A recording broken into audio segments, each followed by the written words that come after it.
Ways to know that you are frugal. Man, this is going to be an interesting video.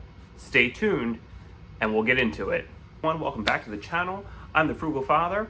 I'm here to help you. I hope you have been making money, saving money, and investing money. Forgot my little tagline there. But I hope you all have been doing well. I hope that you all are off to a great start in 2025. If not, it will get better. You have 12 months. So let's get into today's video. So these are 15 plus ways that I found online. I have a little book here of ways to know that you are frugal. I know because my family tells me all the time. All the time. They tell me I'm frugal, which is fine. I think that the lifestyle that a frugal person lives is still a great one, still full of bounty and plentifulness and happiness and enjoyment and contentment, because we're not always out trying to get the latest thing to give us that instant gratification and that spark of excitement that maybe only lasts an hour or a day or 2 days, versus somebody that's just content with going for a walk in the park or going for a walk in their neighborhood or making homemade bread, whatever the case may be. So, all right, here's the list. Number 1, reuse tea bags or coffee grinds. I don't do this. It's a one and done for me. I like the regular strength of the one-time usage of whether it's coffee or whether it is tea bags. Now my wife, she will reuse a tea bag. I won't. She'll reuse it twice. So I guess I'm not frugal in that aspect, but that's okay. As you can see, I do enjoy my coffee. All right. Next, buying in bulk makes you feel excited. I kind of agree with this one. You know, if I go to Costco or BJ's or Sam's and I get a great deal on something, you know, let's say you're buying toilet paper or oatmeal and there's a large quantity of it and you see the per unit price on the tag.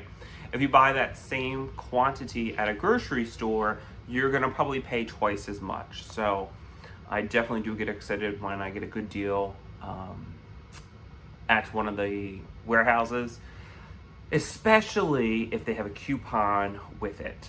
That is just phenomenal. All right, next. Your wardrobe is a collection of thrifted hand-me-downs and yard sale pieces. I would say a chunk of mine today is. If you ask the younger version of me, no, it would have been all newer clothes, probably when I was a teenager through my early 20s. But now, yes, a lot of it's thrifted or clearance, or sometimes it is hand-me-downs. Definitely for my kids, for sure, it's hand-me-downs or thrifted, because you know kids go through clothes so much that they hardly put any wear and tear on clothes. The pants with the knees maybe the most that we've seen, but that's about it. So that would be another check for me for yes. That means I am a frugal person. Next, your idea of a splurge is buying name brand versus store brand. I would say sometimes, yeah. You know, if you go to Aldi's, if you go to a ShopRite or whatever grocery stores in your area and you're buying the name brand stuff, again, a lot of the times the taste is the same, the ingredients are the same. It's just a different label on it. But yes, sometimes when I do buy store brand, I do get a little excited putting that in my cart and bringing it home and showing, hey, look, I didn't get the the generic cereal this time because it was on sale, so I got the name brand cereal. And everyone in our family gets a little excited, or at least fakes it for me. So yes, I would put another check in that column for me. My version of a luxury vacation involves camping. I don't mind camping, but I wouldn't say it's a luxury for me. I mean, taking a vacation, sure, of course. I mean, I'm not going to go like all out, but camping probably, for me, is a no. I do enjoy a cabin, but camping I don't think would constitute a luxury vacation for me. But for somebody else, it definitely might. Absolutely. So that would be a no in that on that column, whether I'm frugal or not. Okay, so next. So free samples at Sam's can equal a free meal. I'd have to agree with that one. There's a lot. Well, they've cut back a little bit since COVID, but yes, absolutely. There's a lot of samples out there at the Whole Food, the wholesale clubs, I should say.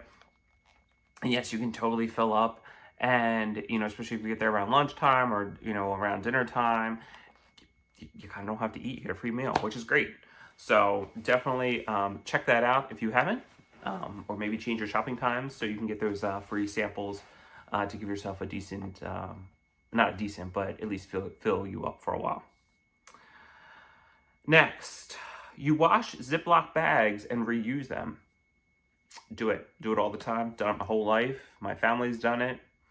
Those Ziploc bags can last several washes and several uses.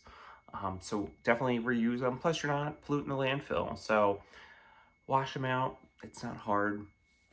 Don't throw them in the dishwasher. Just wash them out by hand. All right, next. Your idea of a gourmet meal is reinventing and eating leftovers. I wouldn't say it's a gourmet meal, but yes, definitely using the leftovers, reinventing them. Done it my whole life, still do it. I enjoy it. A lot of food I think tastes better the second day. What are your thoughts? What do you guys think? Yes? No? Maybe? All right, next one. The words sale, discount, clearance give you a rush. 100%. Every time, if I go into a store, I immediately head to the clearance section. And if I get something on sale that wasn't expected or advertised, yes, I do get very excited inside. I try not to show it. It's like, if you go and you get a scratch off and you win and you get all excited, I get the same excitement. So another check in the frugal column for the excitement category of a sale, a discount, or on clearance, or final markdown. Next, you monitor daily or weekly electric usage.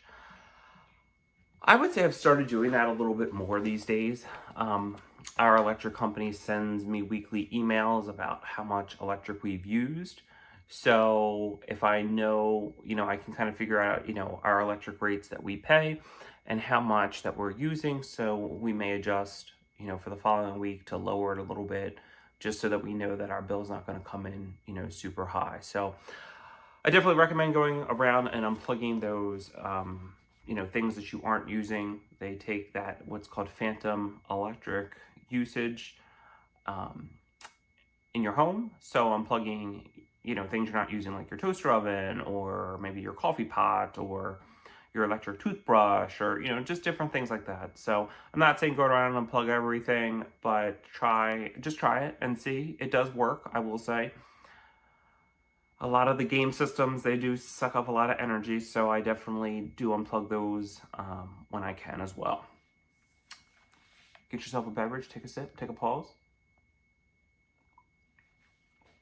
All right, next. Your cell phone is a relic and refuse to upgrade until it doesn't work. Yes, so we still have a landline phone, to be honest with you, because sometimes in our area, the cell phone gets spotty or it doesn't always work, and we have to run it off of the Wi-Fi, and if there's a storm or something, the Wi-Fi's out.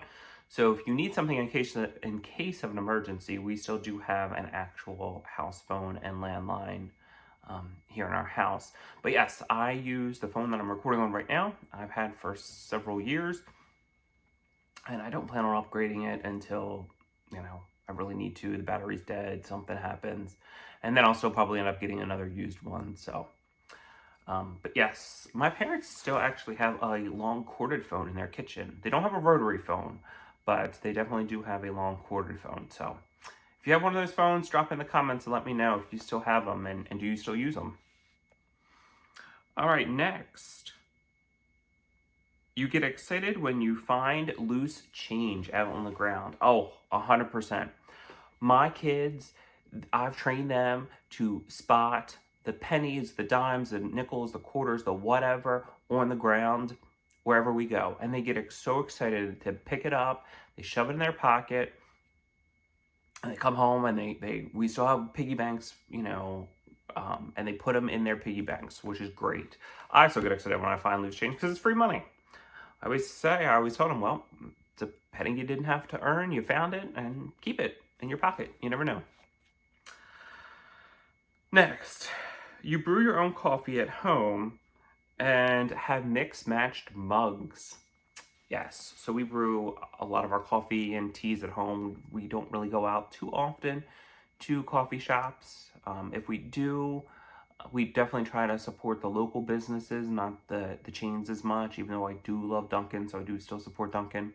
But yes, I will definitely go and, occasionally go out and support the local mom and pop coffee shops to keep them in business, to keep, they need money to feed their families too. So, and a lot of times their products are way better than sometimes the franchises or the gas stations.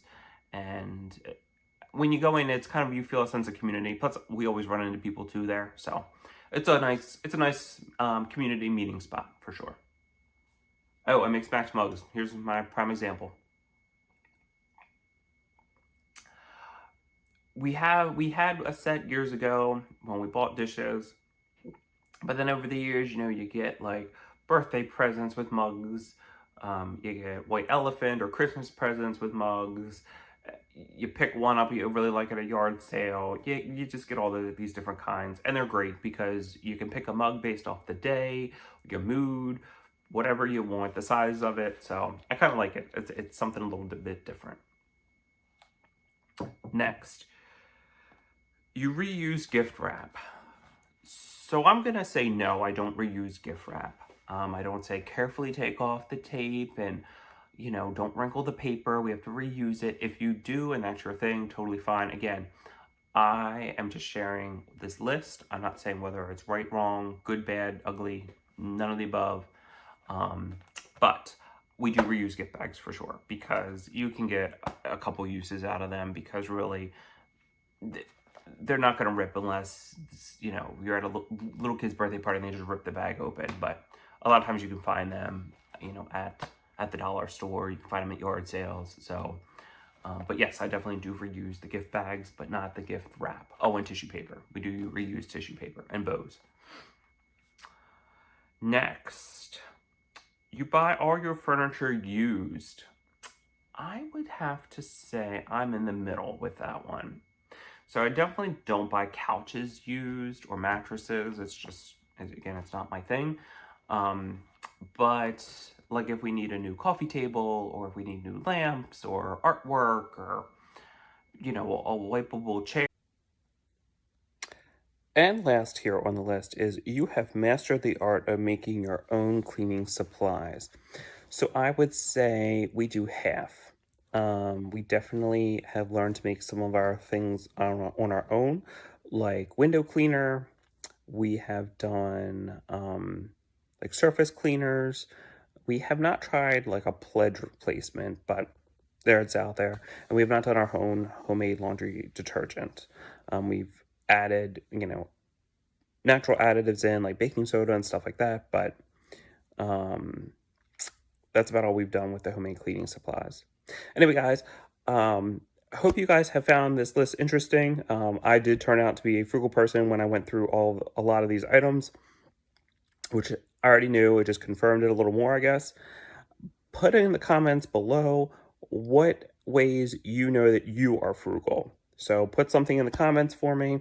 I'd love to hear your ideas. I love interacting with you all as a community. And I hope this video finds you well, and I'll see you guys in the next one.